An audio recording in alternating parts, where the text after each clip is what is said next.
우리 옆에 뒤에 분하고 인사하겠습니다. 새해 복 많이 받으시기 바랍니다. 예, 우리 한 번 더 인사하겠습니다. 강건하시기를 바랍니다. 예, 우리 올해 2025년을 시작하며 여러분 어떤 기도를 하셨습니까? 저는 우리 일신교회가 예배에 부흥이 일어나고 또 예배에 하나님의 은혜가 넘치기를 위해서 기도하고 있습니다. 여러분, 우리 일신교회가 예배를 통해서 성도가 은혜 받아서 그 받은 은혜를 가지고 세상 속에서 주님의 빛이 되도록 여러분 기도해 주시기를 바랍니다. 그것을 위해서 먼저 찬양이 살아야 되고요. 그리고 성도들에게 은혜를 사모하는 마음이 임해야 되고요. 그리고 설교자, 특별히 담임 목사에게 말씀에 기름 부어달라고 여러분 기도해 주시기를 바랍니다. 특별히 담임 목회자의 말씀 사역을 위해서 여러분 꼭 기도해 주시기를 바라겠습니다. 잠깐 기도하겠습니다. 좋으신 하나님 감사합니다. 은혜를 사모하여 하나님 앞에 나왔습니다. 말씀 듣기 원합니다. 사람의 말이 아니라 하나님의 음성으로 들려지게 하옵소서. 이 말씀이 내 삶을 바꾸고 내 인생을 바꾸고 가정을 바꾸고 또 내가 들어가는 자리를 바꾸는 능력의 말씀이 되도록 하나님 말씀이 깨달아지게 하시고 또 그 말씀대로 살아가는 은혜를 우리에게 허락하여 주옵소서. 예수님의 이름으로 기도드리옵나이다. 아멘. 인생은 아름다워라고 하는 영화가 있죠. 이 아름답다라고 하는 말은 beautiful이라는 말입니다. 어떻게 인생이 이렇게 뷰티풀할 수 있을까 생각을 해본다면 인생이 아름답다는 거, 그것은 끝이 아름다운 걸 가리켜서 인생을 아름답다라고 말하는 것일 겁니다. 축구 경기로 비교를 한다면은 전반전에 막 이기고 있었어요. 그런데 후반전에 그냥 대패를 해버려요. 끝이 좋지 않습니다. 그러면 굉장히 속상하죠. 인생도 그런 것 같아요. 처음에는 참 은혜로 충만했어요. 믿음으로 살았어요. 그런데 끝으로 가면서 그 신앙이 변질돼요. 여러분, 그렇다면 굉장히 속상하거든요. 이런 인생을 본다는 건 굉장히 속상한 일이에요. 근데 우리 하나님 보실 때도 얼마나 속상할까요? 그래서 인생이 아름답다라고 하는 것은 결국 끝이 아름답다라고 하는 것을 의미하는 거거든요. 그래서 저는 디모데 후서 4장 7절 말씀, 사도 바울의 말씀이 제 마음속에 이게 기억에 남는 거예요. 나는 선한 싸움을 싸우고 달려갈 길을 마치고 믿음을 지켰으니 라고 하는 이 고백 말이죠. 우리 인생은 꼭 경주자와 같거든요. 출발했어요. 근데 목적지를 가지를 못해요. 중도하차했어요. 그러면 너무 속상하잖아요. 그거를 아름답다고 얘기하기는 어려울 거예요. 마찬가지로 우리의 인생이 참 아름다워지기를 원하죠. 그러려면 끝이 아름다워야 됩니다. 우리는 보통 사람을 볼 때 외모를 보죠. 앞모습을 봅니다. 또 오늘도 여러분이 아침에 교회에 오실 때 주로 앞모습을 신경을 쓰셨을 거예요. 그러나 인생이라는 것은 사람이 앞모습으로 기억된다기보다는 인생은 뒷모습으로 기억이 되는 것 같습니다. 대대로 기억에 남는 인생, 참 생각하면 가슴이 흐뭇해지는 인생, 그런 인생은 끝이 아름다운 인생이다. 뒷모습이 아름다운 인생이다. 라고 하는 것을 이제 깨닫게 되는 거죠. 그 뒷모습이 아름다우려면, 끝이 아름다우려면 결국 매듭을 잘 지어야 이제 되는 거거든요. 대나무가 굉장히 강합니다. 바람이 불어도 부러지지 않죠. 어떤 대나무는요, 우리 교육관의 2배 이상으로 자란다 그러잖아요. 그런데 부러지지 않습니다. 이 대나무가 강한 이유, 그것은 대나무가 매듭을 짓기 때문에 이제 그렇다라고 하는 거죠. 매듭을 잘 지으니까 바람이 불어도 부러지지 않습니다.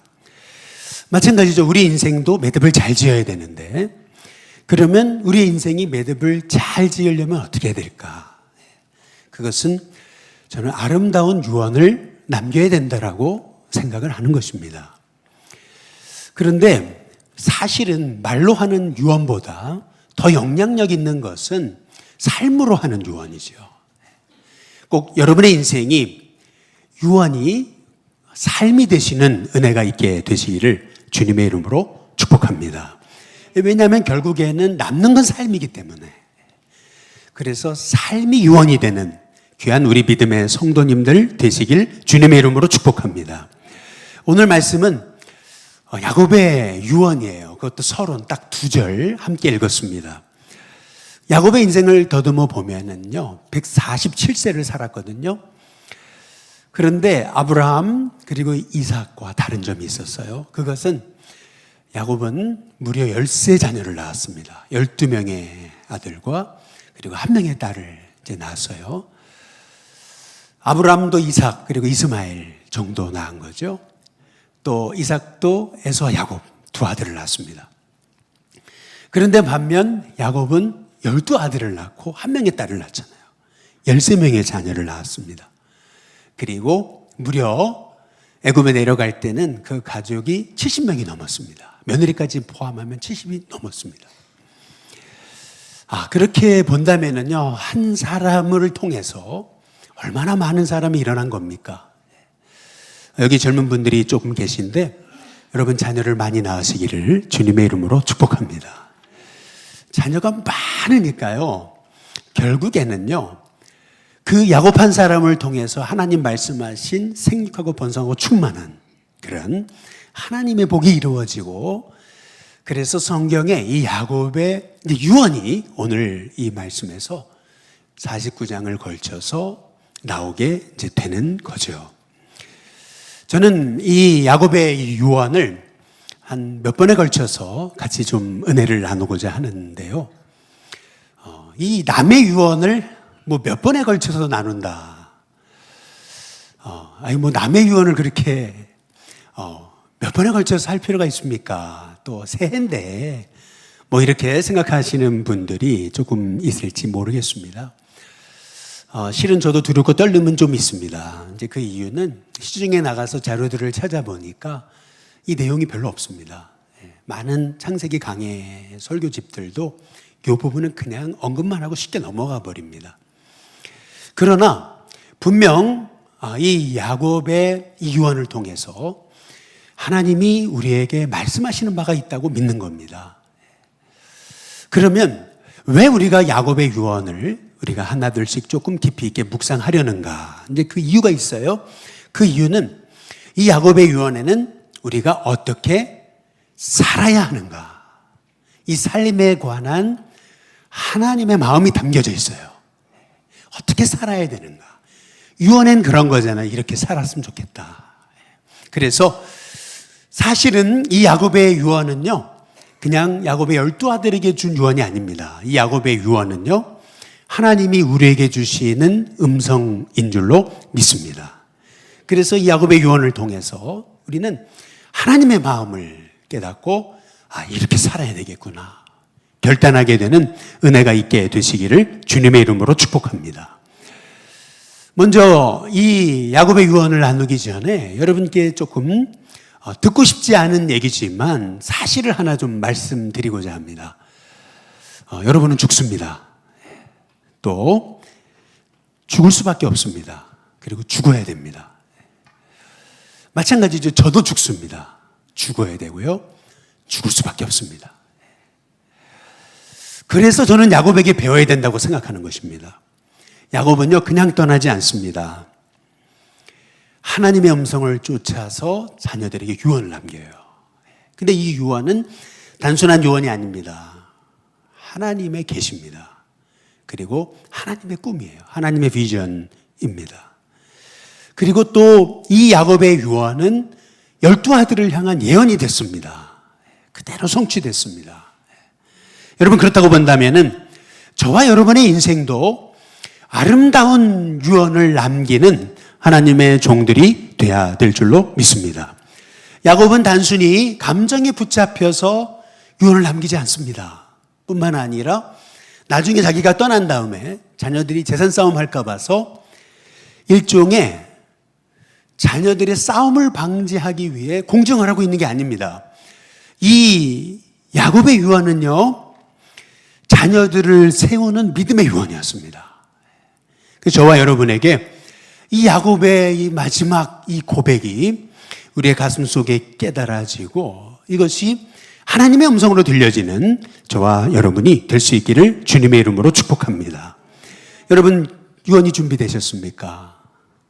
그리고 어떤 유언을 준비하고 계십니까? 그리고 여러분은 삶이 유언이십니까? 먼저 첫 번째로 우리 야곱의 유언은 공동체적이었다라고 하는 것을 볼 수가 있습니다. 우리 창세기 49장 1절에 보면 이렇게 얘기합니다. 야곱이 그 아들들을 불렀다. 그런데 너희는 모여라 이렇게 말하고 있는 것을 볼 수가 있습니다. 야곱은요, 자식들을 다 한 자리에 모이라고 그래요. 여기서 야곱의 유언에 아주 주목해 봐야 될 하나님의 말씀이 있는 거죠. 그것은 야곱의 유언은 개인적이 아니었어요. 공동체적이었다. 다 모여라. 이렇게 말하고 있는 것을 통해서 우리는 보통 유언은 그냥 한 사람 한 사람에게 하는 거로 생각하잖아요. 그러니까 이 야곱의 행동이 이해가 안 되는 거예요. 왜 저 사람의 유언을 내가 들어야 되냐고. 왜 저 사람 유언까지 내가 듣느냐. 이렇게 생각할지 모릅니다. 그러나 이 야곱의 유언에서 우리가 주목해 봐야 되는 것이 있습니다. 그것은 여러분, 인생이란, 믿음이란 홀로 걷기가 아니라는 거죠. 인생이란 함께 걷는 것입니다. 그런데 함께 걷는 데 있어서 가장 영향을 많이 미치는 존재가 있습니다. 그 사람이 누구냐면 가족입니다. 결국 사람은요, 가족 안에서 배우고 가족을 닮아가게 되어 있습니다. 여러분, 그렇다고 한다면은요, 한 사람만 바뀌어서는 되지 않습니다. 다 바뀌어야 됩니다. 서로가 서로에게 아름다운 믿음의 거울이 돼야 됩니다. 저는 제 아들과 딱 나이가 30살 차이입니다. 그런데도 제 아들에게 배우는 게 많습니다. 또 아들도 저한테 배우겠죠. 여러분, 그렇다고 본다면 가족은 누구보다 서로에게 가장 큰 영향을 미치는 존재입니다. 여러분, 그렇다고 한다면 모두가 성장한다라는 거, 모두가 함께 하나님 말씀을 통해서 같이 성장한다라는 거, 여러분, 이것이 공동체의 축복입니다. 그래서 하나님은 지금 야곱을 통해서 마지막 유언을 남기시면서 모여라 라고 말씀하고 계시는 겁니다. 여러분, 그런데 저는 이 말씀을 통해 깨달은 게 있습니다. 그것은 교회도 가족입니다. 그런데 이 가족 같은 교회도요, 결국에는 함께 성장해야 된다는 거죠. 같이 성장해야 된다는 겁니다. 어떤 한 사람만 믿음으로 성장해서는 교회가 성장할 수 없다는 겁니다. 그런데 교회는 문화가 있습니다. 참 서로 욕하면서 그러면서 똑같이 닮아가는 거. 또한 그게 교회인 것 같아요. 그렇다고 본다면은 우리 교회가 영적 가족으로서 아름다운 공동체로 성장하려면 그러면 어떻게 돼야 되냐면은 결국 함께 성장해야 된다. 왜냐하면 결국 인생이란 홀로 걷는 게 아니고 함께 걷는 거니까. 그래서 우리 성도들이 서로에게 아름다운 믿음의 거울이 돼서 저분을 닮고 싶다. 이렇게. 근데 그 닮는 과정은, 변화되는 과정은 어떻게 이루어지는 거냐면은 우리 창세기 49장 2절에 보면은 너무나 중요한 말씀이 있어요. 변화의 키가 있어요. 그것은 뭐냐면은 너희는 모여? 그 다음 뭐라고 말씀하죠? 들어라. 그런데 이스라엘에게 들을지어다. 이게 두 번이나 이제 말씀하고 있어요. 여러분, 결국 가족도 그렇고 그리고 교회도 그렇고 결국 함께 성장해야 아름다운 공동체, 아름다운 인생으로 자라날 수 있는데 그 성장의 키, 변화의 키는 어디 있는 거냐면 들어야 된다는 겁니다. 아버지가 유언을 남겨요. 그런데 그 유언을 자식이 듣지 않으면 여러분 그 유언은 의미가 없습니다. 들어야 되는 거죠. 마찬가지예요. 인생은 결국 듣는 게 되게 중요한 것 같습니다. 사람이요, 믿음도 성경이 말하잖아요. 들음에서 믿음이 난다. 그런데 이 듣는 게 왜 이렇게 중요한 거냐면은 실은 지혜도 잘 듣는 데서 지혜가 생겨지는 것 같아요. 사람은요, 지혜롭다가도 갑자기 미련해집니다. 어떤 사람이 너무 지혜로웠었는데 옛날에 갑자기 미련한 선택을 해요. 저 사람 왜 저러지? 그런데 알고 보면은요, 그 사람이 남의 말을 듣지 않습니다. 혼자만의 세계에 들어가 있어요. 그래서 혼자 생각하고 혼자 결정합니다. 그러면서 사람은 미련해집니다. 그러니까 결국 듣는다라고 하는 말의 의미는 뭐냐면은요, 내가 변화되겠다는 뜻입니다. 자식들한테 아무리 얘기해도 듣지 않으려고 그러면은요, 그거는 교육이 되지 않습니다. 듣지 않으려고 한다는 것은 결국 뭐냐 하면 변화되지 않으려고 하는 것입니다. 마찬가지죠. 야곱이 자식들을 불러놓고 유언을 남겨요. 그런데 들어라, 들어라 라고 말하잖아요. 이 들어라 라고 했을 때 실은요, 들어야 그의 인생에 복이 임하는 줄로 믿습니다.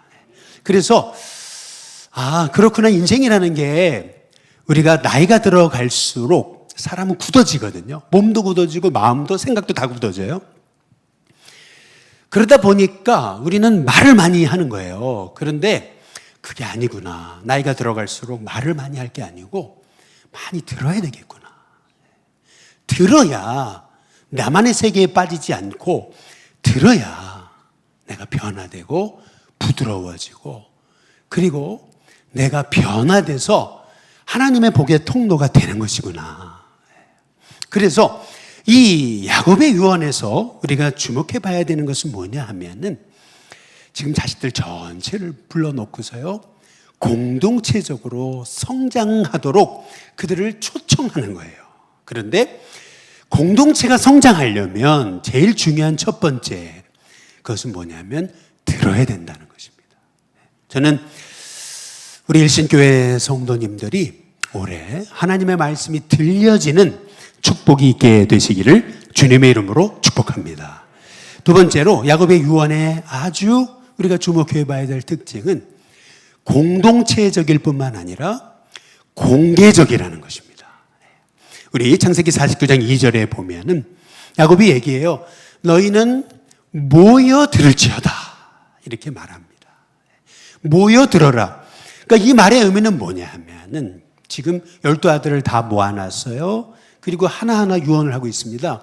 근데 이 사람한테 하는 유언을 이 사람도 듣고 있다라고 하는 것을 의미하는 거죠.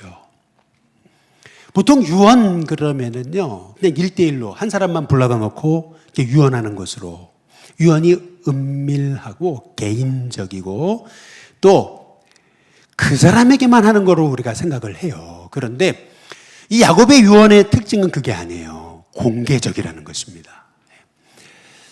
근데 좀 이상한 점이 있어요. 그것은 뭐냐 하면은 지금 아들들 다 불러놨어요. 공개적으로 하고 있는데 그러면 여러분 유언이 공개적이라고 한다면은 그러면 좋은 말만 해야 되잖아요. 좋은 말만 해줘야 되는 거거든요. 그런데 야곱의 유언을 보시면은 너무 직설적이고요.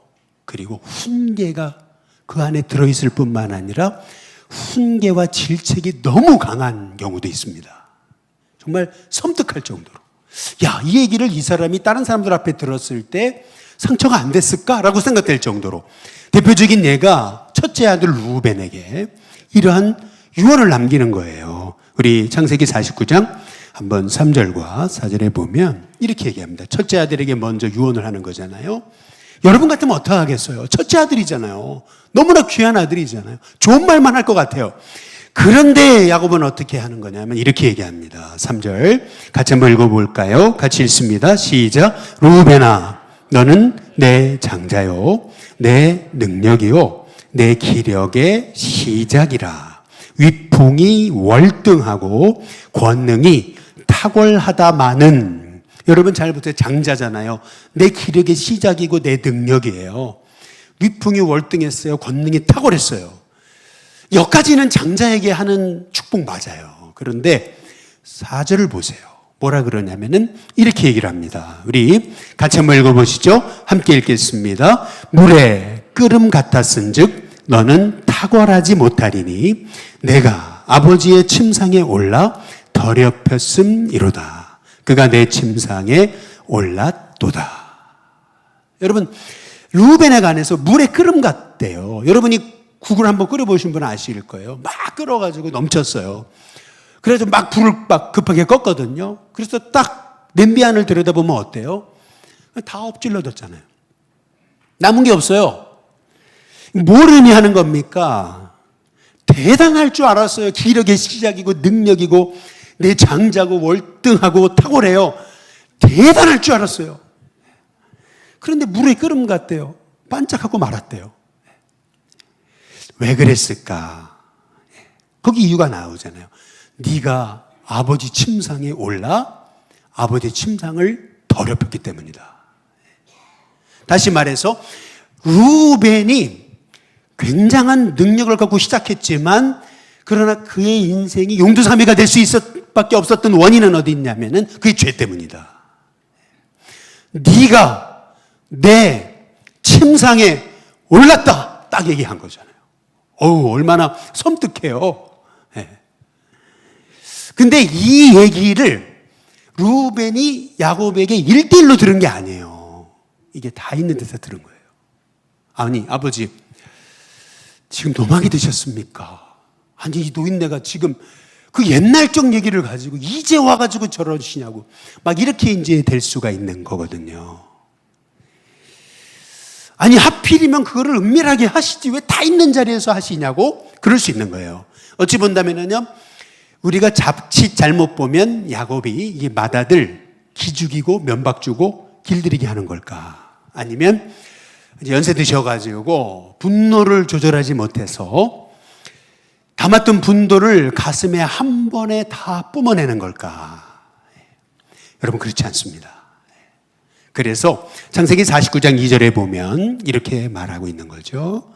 우리 같이 한번 읽어보겠습니다. 같이 읽습니다. 시작. 너희는 모여 들으라. 야곱의 아들들아, 너희 아버지 이스라엘에게 들을지어다.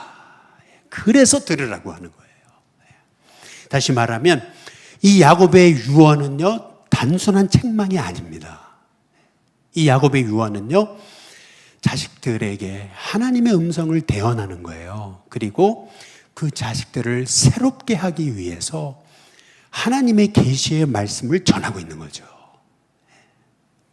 여러분, 여기서 우리가 이제 주목해 봐야 될 것이 있습니다. 그것은 뭐냐면은 왜 야곱이 루벤 첫째 아들부터 이렇게 훈계로 책망으로 시작을 했을까? 우리가 기억해 봐야 되는 것은 뭐냐면요, 이거예요. 사람은요, 절대로 누가 알려주지 않으면요, 자기 잘못을 잘 몰라요. 사람은요. 다윗도요, 밧세바를 범하고요, 거의 10달간 자기 잘못을 몰랐어요. 사람은요, 자기 잘못을 모르는데 그 잘못을 누군가가 사람들 앞에서 지적하고 책망하면은요, 그러면요, 그 지적하고 책망하는 사람을요, 원수로 삼는 게 사람인 거예요. 여러분, 물론 남의 잘못을 사람들이 있는 데서 공개적으로 책망하고 그것도 반복적으로 하는 것은 문제가 있습니다. 그리고 또 우리 공동체가 이렇게 남의 잘못을 사람들이 있는 데서 공개적으로 계속 책망하라고 하는 말씀이 아니에요. 여러분, 이 책망, 이 훈계는 아무나 하는 게 아니에요. 여기서 주목해 봐야 되는 건 무슨 뭐냐면 야곱은 영적인 아버지예요. 영적인 권위자. 영적인 아버지가요, 자식들을 세우기 위해서 그들에게 예언의 말씀을 전해주는 거예요. 그러니까 오늘 말씀에서 우리가 주목해 봐야 되는 것은 뭐냐 하면은요, 영적 지도자가 여러분을 바로 세우기 위해서 때로는 공개적인 자리에서 여러분을 치리할 수 있어요. 책망할 수 있어요. 그런데 그거를 은혜로 여기면 여러분의 인생은 바뀌어요. 그런데 당신이 뭐라고 나를 이렇게 책망할 수 있어? 이제 그러면서 우리는 공개적으로 사람 앞에 책망을 당하면은 어떻게 되냐면은 그 사람과 원수가 되거든요. 그리고 나중에 때를 봐서 공격하거든요. 그러나 여러분, 영적인 아비가 한 사람을 말씀으로 세워가기 위해 좋은 말만 할 수 없는 거고, 그의 잘못을 알려주는 것은 너무나 중요한 영적으로 그 사람을 세워가는 과정이거든요. 그랬을 때 그의 영적인 훈계, 여러분 그 훈계를 받을 수 있다면 여러분, 여러분의 인생은 복이 열리는 역사가 일어나게 될 줄로 믿습니다. 여러분, 한국 교회에 이제 사라진 게 있어요. 사라진 전통. 그것은 뭐냐면 칠이라는 것입니다. 옛날에는요, 목회자가 칠을 했습니다. 그런데 칠이가 사라졌어요. 한국 교회는 이미 사라진 지가 오래예요. 한국인의 문화적 문법이라고 하는 책을 쓴 사회학자 정수복 박사가 이런 얘기를 해요. 한국인의 기본적 성향이 있대요. 그것은 뭐냐면은 갈등을 회피하려는 그러한 마음이 그 심령 안에 있다. 그래가지고요, 우리 한국인들은요, 갈등을 만나면 도망친다는 거죠. 좋은 게 좋은 거야. 긁어부스럼 만들지 마. 그런데 여러분, 공동체가 살아나려면은, 가족이 살아나려면은요, 때로는요, 잘못이 먹혀야 돼요. 이게 잘못한 것을요, 훈계가 먹혀야 돼요. 그렇게 될 때 공동체는 새로워져요. 내가 내 잘못을 볼 수 있어야 돼요. 그래서, 근데 사람은 자기 잘못을 잘 못 보거든요. 근데 누가 알려줘야 돼요. 근데 그 누군가가 누구냐면 영적인 지도자가. 그래서 기도하다가 그분을 살리기 위해서 이렇게 잘 권면을 하는 거예요. 그 훈계라 그러죠. 근데 그거를 들을 수 있어야 돼요. 들어야 그 인생이 바뀌고 복을 받는 역사가 일어나게 되는 줄로 믿습니다. 그래서 내 죄를 지적해 주는 사람과 원수가 되면 안 돼요. 왜냐하면 그는 하나님이 내게 복을 주시려고 보내신 메신저일 수 있기 때문에 그런 거예요. 그래서 여러분, 다윗의 위대함이 있어요. 생각하면 할수록 위대함이 있어요. 그것은 뭐냐면요, 한번 우리 시편의 141편 한번 5절을 우리 다 함께 읽어보시면은요, 같이 한번 우리 딱 그 노란 부분까지만 함께 읽어보겠습니다. 같이 읽습니다. 시작. 의인이 나를 칠지라도 은혜로 여기며 책망할지라도 머리에 기름같이 여겨서 내 머리가 이를 거절하지 아니할지라.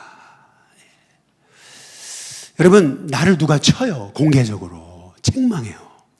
그러면은요, 얼마나 기분 상하고 자존심 상하고, 그래 두고 봐라, 네가 뭔데, 그러면서 원수 삼고, 그리고 때로 나중에 그가 힘이 없어질 때 그를 공격할 기회를 찾는 거거든요. 그런데 복 있는 사람은 어떤 사람이냐면요, 의인이 나를 칠지라도 그를 은혜로 여기는 거예요. 이게 은혜구나, 나를 살리려고 하는 거구나. 책망할지라도 머리에 뭘로 여겨요? 기름으로 여기는 거예요.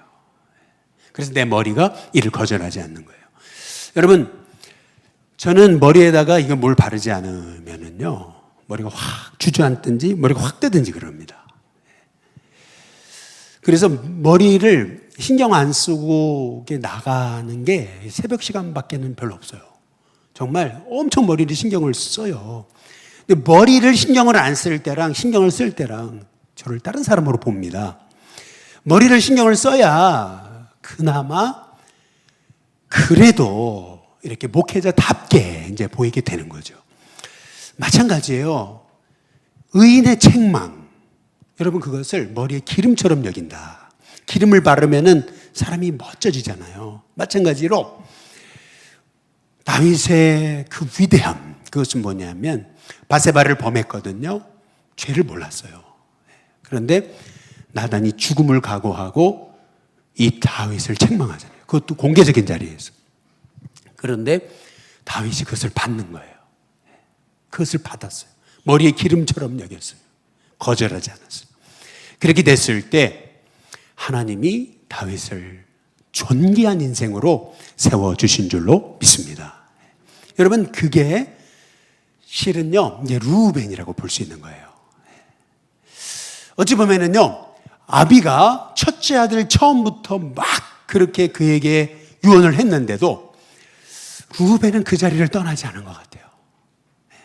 그리고 변화된 것 같아요. 그 말을 받은 것 같아요.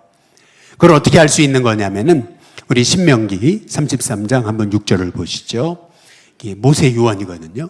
그런데 거기 루벤 지파에 관한 말씀이 나와요. 거기 이런 말씀이 있습니다. 루벤은 죽지 않고 살기 원하며 그 사람의 수가 적지 아니하기를 원하나이다. 여러분, 사람의 수가 적지 않다. 재물이 적지 않다. 저 사람이 재능이 적지 않다. 지혜가 적지 않다. 여러분, 이 얘기는 뭐죠? 이 얘기는요, 저 사람이 가진 게 적지 않아. 여러분, 이 얘기는 많다는 거거든요. 여러분, 르우벤은요, 아비의 침상을 더럽혔습니다. 신명기 율법에 따르면 죽어야 됩니다. 그러나 그는 살았습니다. 오히려 그 지파가 창성했습니다. 그 이유는 뭘까? 그 이유는 르우벤은 하나님의 말씀, 아비의 말씀 받았습니다. 회개했습니다. 변화됐습니다. 결국 이 르우벤은 창성하게 되는 복을 받게 된 줄로 믿습니다. 저와 여러분에게도 이렇게 여러분 하나님의 책망이 여러분에게 들려지는 은혜가 있게 되시기를 주님의 이름으로 축복합니다. 마지막으로 야곱의 유언의 특징이 있습니다. 야곱의 유언의 특징은 미래적이었다라는 부분입니다. 창세기 49장 1절에 보시면 야곱이 그 아들들을 불러서 얘기하잖아요. 너희는 모여라. 이제 그런 다음에 야곱이 하는 말이 너희가 후일에 당할 일 그것을 내가 너희에게 이른다라고 말합니다. 여기서 중요한 말씀은 후일에 당할 일입니다. 후일에 일어날 일입니다. 여러분, 사람의 유언은 보통 과거지향적입니다. 내가 과거 이렇게 살았고 이렇게 살았는데 이런 점은 본받고 이런 점은 본받지 말았으면 좋겠다. 근데 주로 유언이 과거지향적이기 쉽습니다. 이제 그 이유는 뭐냐 하면은 사람은 미래를 알지 못하기 때문에 유언은 과거지향적입니다. 그러나 더 중요한 이유가 있습니다. 사람의 유언이 과거지향적인 이유는 사람은요 대부분 다 생각이 과거형입니다. 그 대표적인 예는 뭐냐 하면은 이스라엘이 출애굽을 했잖아요. 200만이 출애굽을 했습니다. 그래서 가나안 앞에까지 갔습니다. 그런데 그 코앞에서 200만 명이 했던 일이 뭐냐면 옛날이 좋았다 그랬습니다. 옛날로 돌아가자 그랬습니다. 과거에 매여 있습니다. 그런데 미래를 내다본 사람은 몇 명이었냐면 2사람이었습니다. 여기서 우리는 사람의 생각이 어떤 성향을 띠는지를 볼 수 있어요. 사람은 다 과거가 좋았어. 다 과거에 매여 있어요. 과거로 돌아가자고 그러는 거예요. 그러나 하나님의 사람, 꿈을 꾸는 사람은요, 그의 생각이 미래지향적인 거예요. 그 미래지향적인 2사람만 가나안에 들어간 거예요. 그러니까 다시 말하면 야곱의 유언이 야곱의 말이 아니었음을 증거하는 것은 뭐냐면 그의 유언은 미래지향적이었어요. 저는 여러분의 인생이 미래지향적이 되시기를 주님의 이름으로 축복합니다. 심지어는 유언조차도 미래적이 되시기를 주님의 이름으로 축복합니다. 여러분, 그래서 하나님의 꿈을 꾸는 사람은요 과거에 매여 있지 않아요. 하나님의 꿈을 꾸는 사람은요 현재 조금 잘 된다고 교만하거나 안 된다고 낙심하지 않아요. 하나님의 꿈을 꾸는 사람은 미래를 바라보는 거예요. 미래를 바라보는 사람이 하나님의 사람이에요. 그래서 예수님도 천국 비유, 하나님 나라의 비유에서 이렇게 말씀하시는 거예요. 하나님 나라를 꿈꾸는 사람, 그가 가져야 될 비전이 있는데 그게 겨자씨 하나의 비전이라는 거죠. 우리 마태복음 13장 우리 31절과 32절에 보면은 이렇게 얘기를 하거든요. 우리 31절 같이 한번 읽어보겠습니다. 함께 있습니다. 시작.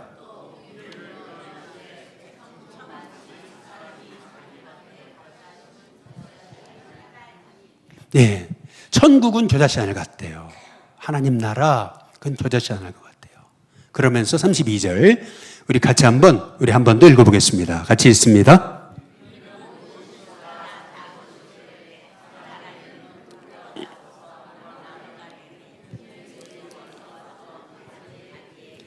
예, 이 겨자씨는요, 모든 씨보다 가장 작은 겁니다.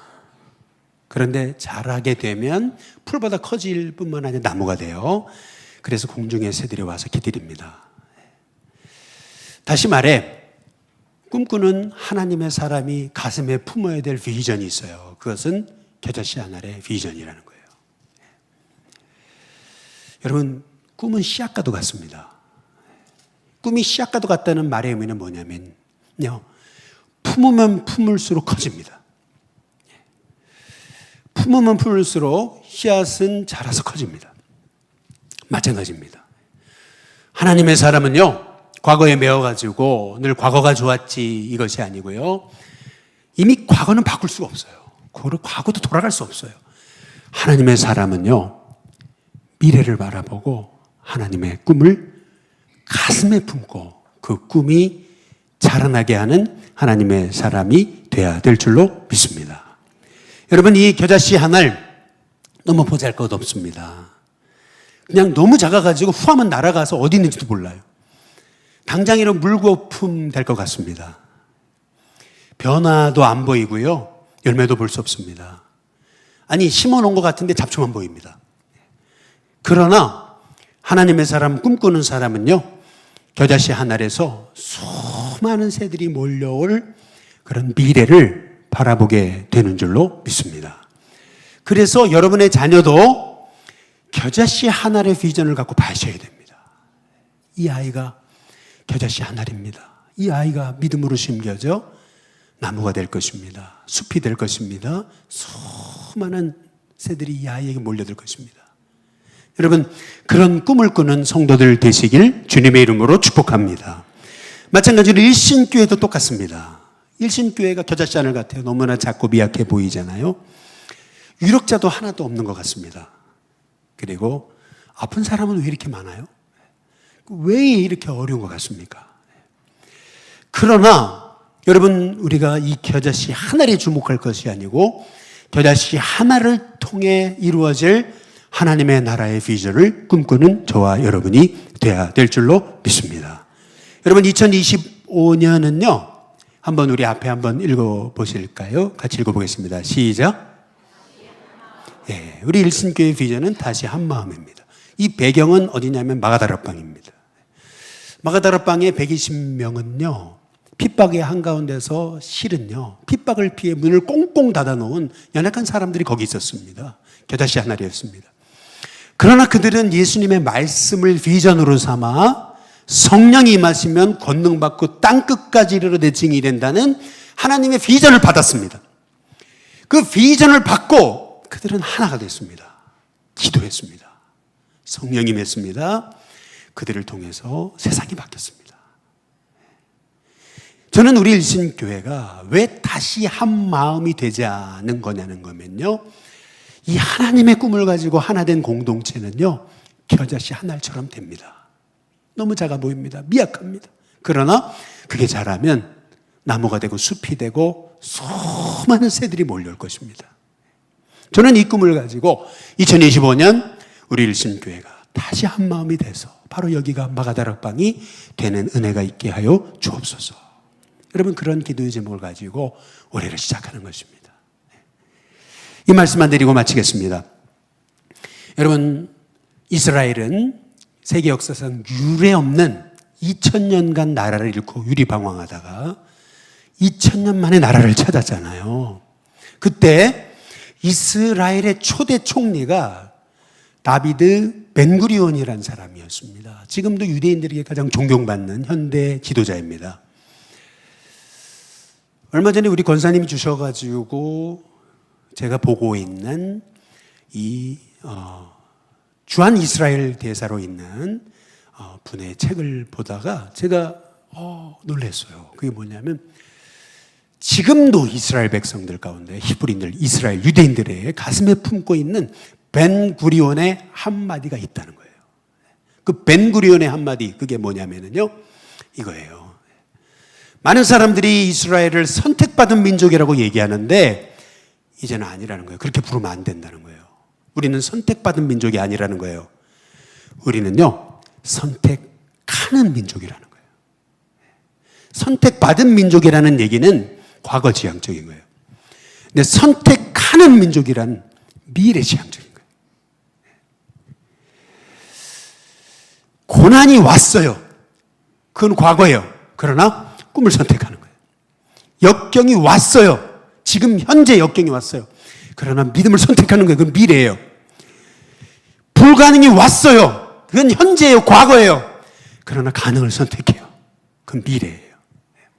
다시 말해 하나님의 백성은 선택받은 민족 맞아요. 선택받은 백성 맞아요.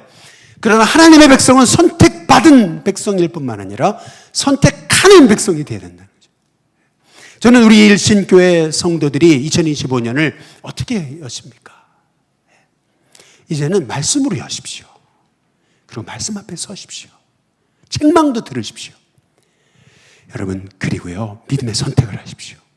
자꾸 과거에 매여 있지 마십시오. 미래를 꿈꾸십시오.